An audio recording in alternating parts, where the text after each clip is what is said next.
بسم اللہ الرحمن الرحیم۔ السلام علیکم۔ امید کرتا ہوں سارے دوست خیر و عافیت سے ہوں گے۔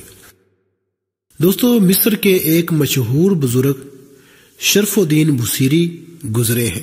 انہوں نے ایک غریب گھرانے میں آنکھ کھولی۔ جیسا کہ والدین بچوں کو اسکولوں مدرسوں میں تعلیم حاصل کرنے کے لیے بھیجتے ہیں، اسی طرح بصیری کو بھی والدین نے مدرسے بھیجنا شروع کیا اور جلد ہی آپ نے قرآن پاک حفظ کر لیا۔ اس کے بعد آپ کے والد صاحب کی خواہش تھی کہ اب آپ کچھ کام کاج کریں تاکہ گھر سے غربت کا خاتمہ ہو، جبکہ بصیری ابھی مزید تعلیم حاصل کرنا چاہتے تھے۔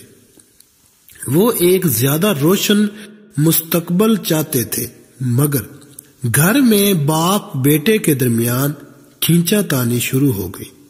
آخر کار بصیری نے اپنی والدہ کو اپنے ساتھ ملا کر والد سے مزید پڑھنے کی اجازت لے لی۔ اس کے بعد آپ نے تجوید، فقہ اور باقی ضروری مضامین کو پڑھا اور بچوں کو پڑھانا شروع کر دیا۔ اس وقت تک آپ ایک دنیا دار شخص تھے اور مادی کامیابیوں کو ہی ترجیح دیتے تھے۔ آپ غربت سے نجات حاصل کرنا چاہتے تھے۔ شاعری کا وصف آپ کو اللہ کی طرف سے ودیعت کیا گیا تھا۔ اب آپ بادشاہوں کی شان میں قصیدے بھی لکھتے تھے اور نئے شعراء کی اصلاح بھی کیا کرتے تھے۔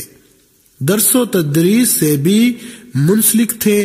ایک دن آپ گھر سے باہر کہیں جا رہے تھے جب ایک شخص نے آپ کو روک کے آپ سے پوچھا، کبھی محمد صلی اللہ تعالی علیہ وآلہ وسلم کی بھی زیارت ہوئی؟ اس شخص کا یہ سوال کرنا امام بصیری کی زندگی کو بدلنے کا سبب بن گیا۔ اب امام بصیری نے آپ صلی اللہ تعالی علیہ وسلم کی حیات طیبہ کا بغور مطالعہ شروع کر دیا۔ آپ جو مطالعہ کرتے جا رہے تھے، آپ کے دل میں آپ صلی اللہ تعالی علیہ وسلم کی محبت بڑھتی جا رہی تھی۔ جو وقت گزر رہا تھا، آپ کے دل میں نبی آخر الزماں محمد صلی اللہ تعالی علیہ وسلم کے عشق کی تڑپ بڑھتی جا رہی تھی۔ اسی دوران میں انہیں فالج کا حملہ ہوا اور یہ صاحب فراش ہو گئے۔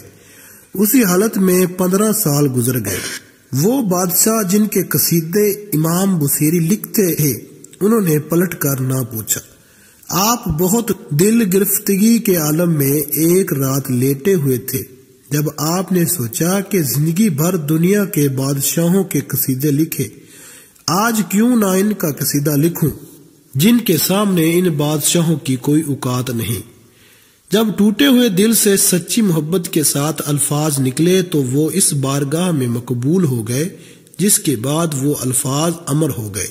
اس سے پہلے بھی امام بصیری نے عرب کے صحراؤں کے خیموں پہ اور خوش جمال چہروں پہ شاعری لکھی، لیکن اس رات وہ اس بدر الدجی شمس الضحیٰ کی شان بیان کر رہے تھے جن کی خاطر رب نے اس دنیا اور اس کی ہر چیز کو تخلیق فرمایا۔ میرا ایمان یہ ہے کہ یہ کلام بھی رب کی ہی دین ہے اور وہی رب ہی اسے انسان پہ اتارتا ہے۔ جب آپ قصیدہ لکھ چکے تو آپ نے قلم دوات رکھی اور سو گئے۔ اسی رات آپ نے خواب دیکھا کہ آپ صلی اللہ تعالی علیہ وسلم تشریف لائے ہیں اور فرمایا کہ اٹھ بصیری۔ امام بصیری نے کہا، میں 1000 جانوں سے قربان، لیکن کیسے اٹھوں، کیونکہ وہ فالج زدہ تھے اور اٹھنے سے قاصر تھے۔ آپ صلی اللہ تعالی علیہ وآلہ وسلم نے اپنا دست شفقت ان کے جسم پہ پھیرا اور فرمایا، اٹھ اور مجھے وہ سنا جو تو نے لکھا۔ امام بصیری اٹھ بیٹھے اور جھوم کر سنا رہے، مولا یا صلو علیہ وسلم دائمہ ابادا، اے اللہ آپ دائمی اور ابدی سلامتی بھیجیے اپنے محبوب پہ۔ میری آنکھیں آپ کی یاد میں آنسو بہا رہی ہیں اور رواں دواں ہیں، مدینہ پاک سے ٹھنڈی ہوا آ رہی ہے، اندھیری رات میں بجلی چمک رہی ہے۔ میرے عشق کا تذکرہ لوگوں تک پہنچ چکا ہے۔ اب میرا راز محبت بھی نہیں چھپ سکتا اور نہ ہی میرا مرض ختم ہوگا۔ تیری محبت کی میرے آنسوؤں اور میری بیماری گواہی دے رہے ہیں، میں اپنے عشق کو کیسے چھپا سکتا ہوں؟ اے دل، اگر تو حضور صلی اللہ تعالی علیہ وسلم کا عاشق نہیں تو مکہ کو دیکھ کے آنسو کیوں بہاتا ہے؟ کیا محبت میں رونے والا عاشق خیال کرتا ہے کہ بہتے آنسو اور سوختہ دل کی آڑ میں محبت کا راز چھپا پائے گا؟ تیری آنکھوں کو کیا ہوا ہے کہ تو انہیں آنسو روکنے کے لیے کہتا ہے اور یہ بہائے جا رہی ہے؟ تیرے دل کو کیا ہو گیا ہے کہ سنبھالنے کی بجائے مزید غمناک ہو رہا ہے؟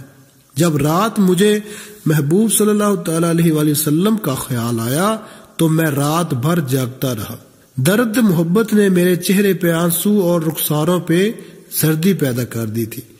اے غریبوں کا خیال رکھنے والے، اے دل گیروں کی دلجوئی کرنے والے، اے مظلوموں کا ہاتھ پکڑنے والے، اے سچ کہنے والے سے گناہگاروں کا پردہ رکھنے والے، اے ازل کا نور، اے محمد صلی اللہ علیہ وسلم، آپ کے منہ میں آپ کے دانت ایسے ہیں جیسے سیپ کے اندر قیمتی موتی۔ اے اللہ، آپ اپنے حبیب صلی اللہ تعالی علیہ وسلم پہ ابدی اور دائمی سلامتی نازل فرمائے۔ اب امام بصیری جھوم جھوم کر پڑھ رہے ہیں اور محمد عربی صلی اللہ تعالی علیہ وآلہ وسلم ان کی محبت کو قبول فرماتے ہوئے ان کے ساتھ سن رہے ہیں۔ جب قصیدہ ختم ہوا تو آپ صلی اللہ تعالی علیہ وآلہ وسلم اتنے خوش ہوئے کہ انہوں نے امام بصیری کو اپنی چادر مبارک دی۔